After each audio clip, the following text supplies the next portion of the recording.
So at this point in the My Hero Academia story, it would seem as though we have an ever-growing surplus of villains. With the infamy of figures like Stain having spread, and the one symbol of peace, All Might, having stepped down, we now have plenty of villains to consider. However, have you ever considered the fact that at this point in the story, we have but a single prominent female villain, Toga Himiko?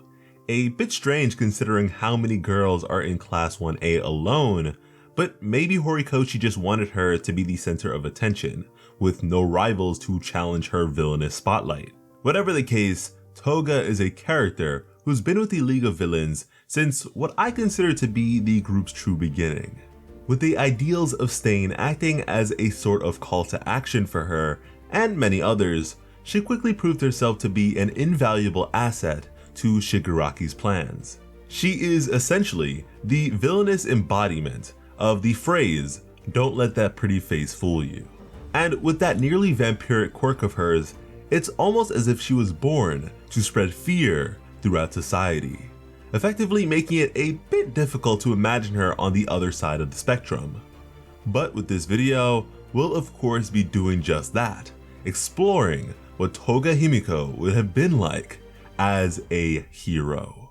Now be warned, we will be delving a bit into spoiler territory as to get the clearest picture of this alternate timeline as possible. So to my anime onlys, this is probably your best opportunity to head out, but to those of you who remain, thank you for doing so. And remember to subscribe to the channel, because when it comes to bringing you unique yet in-depth My Hero Academia content like this, nobody does it better than Plot Armor. But that's enough of that, let's get started. So for Toga, the immediate concept that came to my mind was the blood sample hero. Right off the bat, I think our best course of action would be to repurpose what is quite literally the bloodthirsty quirk, Transform. The unfortunate reality of the My Hero Academia world is that Chisaki, despite being a villainous madman, wasn't entirely wrong when he described quirks to be a disease. Toga to me, like pretty much every other villain of the series, was to a certain degree a victim to her own quirk. Her quirk-based disposition towards blood led to opioid-like cravings she was essentially forced to suppress for the entirety of her young life on account of current legislation and the comfort of others. Rather than having her difference be embraced and facilitated in a functional capacity, she was forced by her parents and pressured by her juvenile quirk therapy to be normal and live by the standards of others. And so to shift her in the opposite direction, rather than having her suppress her abilities and cravings until the mask finally broke, let's make it so that the mask satisfied her cravings and allowed for the appropriate use of her abilities. The only socially acceptable way for Toga to even use her quirk would be by means of another person's consent to drink their blood. Which just sounds like a really strange conversation to have, but I'd imagine that under heroic pretense would at the very least be a tad bit more appropriate. Take that a bit further, and you have the widely culturally accepted process of blood donation. As a full-fledged hero, Toga could end up becoming the poster girl for blood donation as a whole, as she could be supplied with blood samples by way of fan donations. And in knowing the sort of followings that characters like Mount Lady and Midnight have, for me, it's not too hard to imagine that sort of dedication. If nothing else, this sort of publicity would be majorly beneficial to the medical field, making her heroic in another sense altogether. In terms of how she'd go about using her quirk, she'd most likely be an espionage, infiltration, and information gathering hero. She could blend into crowds undetected, take on the guise of some underworld or villainous figures, trick suspects into full confessions, you name it. Like honestly, forget Hawks, the Public Safety Commission would absolutely love her. However, on that note, I will admit that with the combination of her quirk and reliance on public support, there is a bit of an issue. With disguises being her bread and butter, it'd actually be a bit difficult for her to be given credit for her various accomplishments, even more so if her proceedings are to be kept secret for the sake of the mission. So in that case, she'd probably have to go the celebrity hero route and do a whole lot of ad campaigns and things like that, similar to the snake hero Uabami. But to be completely honest with you, we are only just scratching the surface when it comes to her quirk potential here. Because of her quirk awakening during the My Villain Academia arc, more than just assuming the physical appearance of others, with enough prior knowledge, Toga can now use their quirks as well. And that is major, especially when considering the support she would have from her fellow pro heroes, most of which having visual demonstrations of their quirks readily accessible online.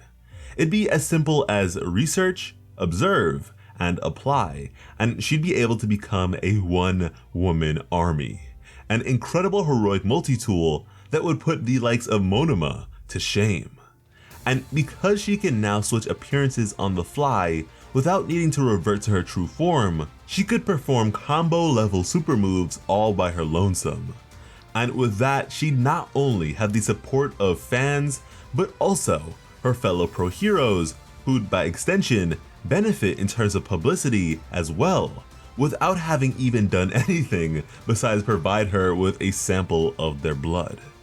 So in her case, much to Stain's dismay, popularity would have an almost direct correlation to her power potential.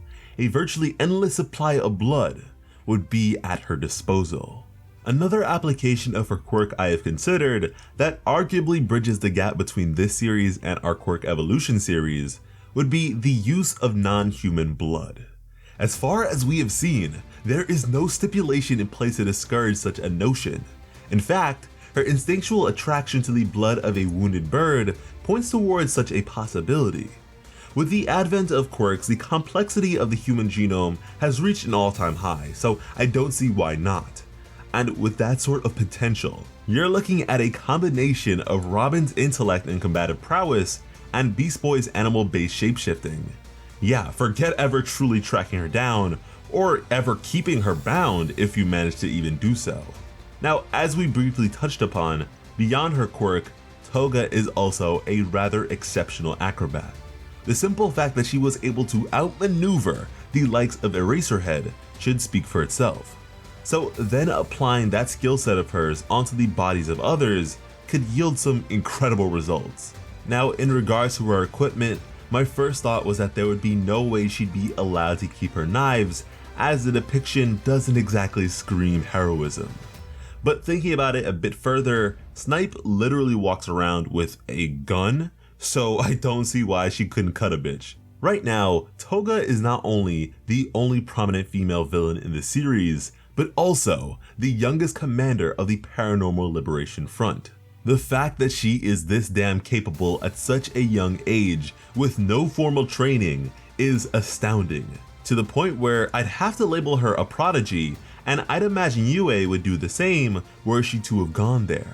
And if there's anyone I could imagine having instructed or guided her, it would have to be the homeroom teacher of Class 1B, Vlad King. A sort of protege situation similar to the current relationship between Aizawa and Shinso. And to be completely honest with you, my thinking behind this just stemmed from the fact that he also has a blood-related quirk. But no, seriously, with the excess amounts of blood he possesses and his invulnerability to blood loss, she could have transformed into him indefinitely. Truthfully, transform might be a difficult ability to train in the same way you'd approach most, but if there's hope for characters like Shinso and Monoma, there would definitely be hope for Toga. And if nothing else, you could argue that it inherently lends itself towards a reliance on others. A very shonen theme indeed. Another thing to bear in mind when thinking of Toga would be that despite being a fighter, she is very much a lover as well, although often expressing it in rather obscene ways. Despite her going down the hero path, I don't believe that what she finds attractive would necessarily change. Her feelings towards Deku, for instance, seem to be physical as indicated by the visuals of the boy he reminds her of, but also mental, as she genuinely, despite being a villain herself, seems to on a certain level admire his heroic spirit. So in this far more tame case, I figure he could serve to be a major source of inspiration for her, just as he seems to be for Uraraka, a standard to strive towards. Toga, from the very moment she entered the fray, proved herself to be a source of intrigue that still fascinates me to this day. And ultimately, I feel as though the current state of society failed her, and with no one to confide in and no proper outlet for her cravings, she fell prey to her own demons until she became one herself. If you're a Toga fan, beyond what is of course a really good character design, what fascinates you most about her? For me, it would honestly have to be the hopeless romantic angle. The characters she has affection for are at this point straight up scared of her, which makes her efforts of pursual all the more interesting to watch. But of course, also let me know what you guys think about the blood sample hero, Toga-chan, in the comments below, along with what character you'd like us to turn into a hero or villain next. And to make sure you don't miss out on that greatness, make sure you subscribe to the channel, because when it comes to bringing you some of the best My Hero Academia content on the platform, Plot Armor has you covered. As always, I am Slice of Otaku. Thank you all so much for watching and have an awesome day. I love you.